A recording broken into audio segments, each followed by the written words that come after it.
పెద్దలు deputy CM గారు పవన్ కళ్యాణ్ గారు మాట్లాడతారు. నమస్కారం అధ్యక్ష, మీకు అవకాశం ఇచ్చినందుకు గౌరవ ముఖ్యమంత్రి గారికి ఈ ఎక్సైజ్ పాలసీ మీద ఈ శ్వేతపత్రాన్ని సమర్పించిన విధానం చాలా లోతుగా ఉంది, సమగ్రంగా ఉంది. ఎక్సైజ్ పాలసీకి సంబంధించి గత 5 సంవత్సరాల్లో ఎలాంటి సమస్యలు ఉన్నాయి, ప్రజలు ఎలాంటి బాధలు పడ్డారు, ముఖ్యంగా ఇలా కల్తీ సారా తాగి, ఇలాంటి ఇలిసిట్ లిక్కర్ తాగి, వారి ప్రైవేట్ బ్రాండ్స్ తాగి ప్రజలు ఏ స్థాయికి వెళ్ళిపోయారు అనేది ప్రత్యక్షంగా నేను కూడా చాలా నా దగ్గరికి వచ్చి చాలా సమస్యలు చెప్పుకున్నారు ప్రజలు. ముఖ్యంగా గుంటూరు నుంచి ఒక బాధితురాలు వచ్చి భర్తను తీసుకొచ్చింది. భర్తను తీసుకొచ్చి నా భర్త నన్ను కొట్టేస్తున్నాడు, మీరు మాట్లాడండి, వీళ్ళు మందు తాగిని చెప్పి ఆవిడ పాపం బాధపడుతుంటే ఉన్న దెబ్బలు చూపించింది. భర్తను అడిగితే భర్త ఏమన్నాడంటే, నేను ఎప్పుడు ఇలా చేసేవాడిని కాదు, మందు తాగగానే నాకు అట్లా అయిపోతుంది, ఇది నర్వస్ డిజార్డర్ వచ్చేస్తుంది, న్యూరలాజికల్ డిజార్డర్ వచ్చేస్తుంది అనేది తర్వాత దీంట్లో తెలియదు అధ్యక్ష.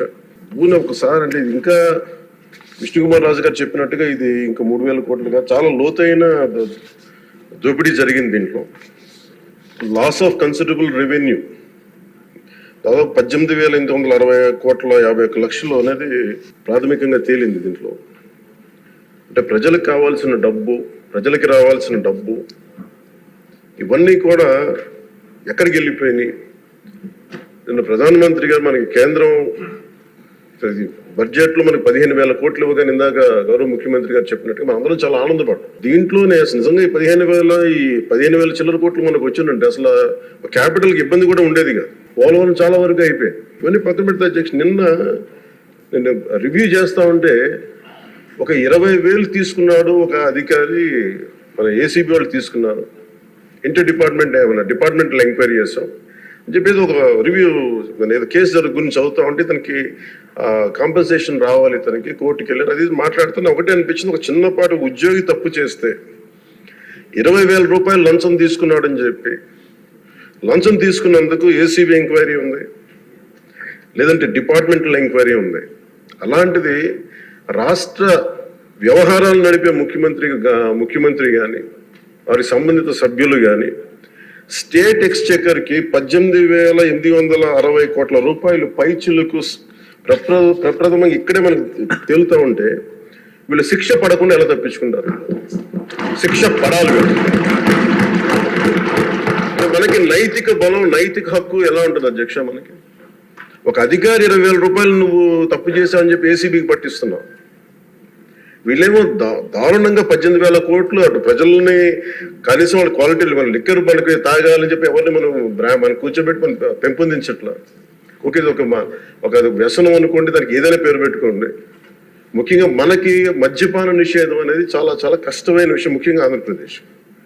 ఒకవైపు యానాం, ఇంకోవైపు మనకి మధ్యప్రదేశ్, ఇంకోవైపు చూస్తే మనకి తెలంగాణ, ఒరిస్సా, తమిళనాడు, కర్ణాటక, ఇన్ని బార్డర్స్ని షేర్ చేసుకొని మద్యపాన నిషేధం అనేది ఇప్పుడు చాలా కష్టసాధ్యమైన విషయం. గతంలో కూడా చేశారు, సాధించలేకపోయాం. ఇప్పుడు రెగ్యులేట్ చేయాల్సిన అవసరం ఉంది. ఇందాక గౌరవ సభ్యులు బుచ్చయ్య చౌదరి గారు చెప్పినట్టుగా ఒకటి స్టేట్ ఎక్స్చెకర్కి లాస్ జరిగింది, ప్రజలకి ఆరోగ్యానికి హాని జరిగింది. దాంతోపాటు అసలు ఈ వ్యసనాన్ని తగ్గించే పరిధిలో కూడా కొంత ఉన్నారు, కొంత బడ్జెట్ కేటాయించాలి. ముఖ్యంగా డీ అడిక్షన్ సెంటర్స్ కానీ వీటితో పాటు కేటాయించాలి. అది కూడా సూచన బుచ్చి చౌదరి గారు చెప్పిన సూచన కూడా మనం పరిగణలో తీసుకోవాలి అధ్యక్ష.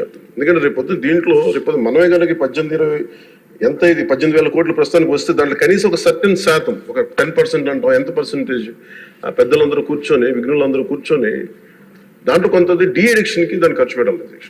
కేవలం దాన్ని ఆదాయంగా చూడకుండా అట్లీస్ట్ ఒక 10% డీ అడిక్షన్గా దాన్ని డీ అడిక్షన్ సెంటర్స్ ఖర్చు పెట్టాలి. కానీ అన్నిటికంటే కూడా ఈ రోజున మన గౌరవ ముఖ్యమంత్రి గారు చెప్పింది, వీళ్ళని ఎలా ఇన్వెస్టిగేషన్ అంటే అలిగేషన్స్, దీంతో ఎండ్ అయింది ఈ ప్రజెంటేషన్.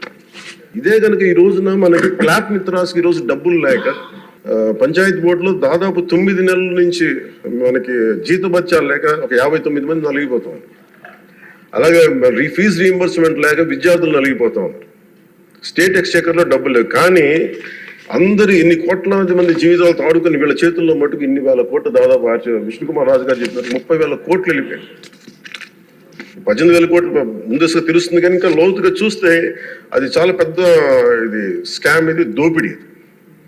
వీటిని కనుక మనం వదిలేస్తే, తప్పు చేసిన వాళ్ళని గత ప్రభుత్వం సంబంధించిన ఇది ఇట్స్ నాట్ అబౌట్ వెండట, పగా ప్రతీకారం కాదు, కానీ వీళ్ళని స్వేచ్ఛగా కనుక వదిలేస్తే, వాళ్ళ అదృష్టవశాత్తు ఈరోజు వాళ్ళు అక్కడ లేరు.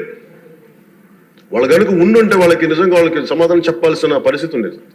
తప్పించుకొని పారిపోయారు వాళ్ళు ఈరోజు, తప్పించుకొని పారిపోయారు వాళ్ళు. We have to make them accountable అధ్యక్ష. వాళ్ళు we have to bring them into accountability. They have to be penalised. వాళ్ళు దయచేసి గౌరవ ముఖ్యమంత్రి గారికి నేను మీ తరపు నుంచి ఆయనకి తెలియజేసుకున్న అధ్యక్ష, దయచేసి వీరిని please we have to penalise them sir. వాళ్ళకి సరైన శిక్ష పడాలి సార్. వీళ్ళకి తప్పించుకోవడానికి కుదరదు సార్. ఏదంటే రేపు పొద్దున ఒక ట్రాఫిక్ కానిస్టేబుల్కి బలం ఇవ్వాలి అంటే ఆపగలమండి. వాళ్ళు ఏమంటారు సార్ లోపల? నేను చిన్నపాటి కానిస్టేబుల్ అయితే నాకేమనిపిస్తుంది, మీరు పెద్దోళ్ళు అయితే వదిలేస్తారు, మమ్మల్ని అయితే పట్టుకుంటారంటారు సార్. మనకు రూలింగ్కి, గవర్నెన్స్కి, అడ్మినిస్ట్రేషన్కి నైతిక బలం పోతుంది అధ్యక్ష. ఐ రిక్వెస్ట్ యూ, నేను మిమ్మల్ని నేను ఉద్దేశించి అందరినీ హౌస్ మెంబర్స్ గౌరవ సభ్యులందరినీ గౌరవ ముఖ్యమంత్రి గారిని అడుగుతున్నాను అధ్యక్ష మీ ద్వారా. They have to be punished and they have to be penalised whoever they are. ఇది వెండెట్టా పగ ప్రతీకారాలతో కాదు, కానీ we promised that we will bring back accountability.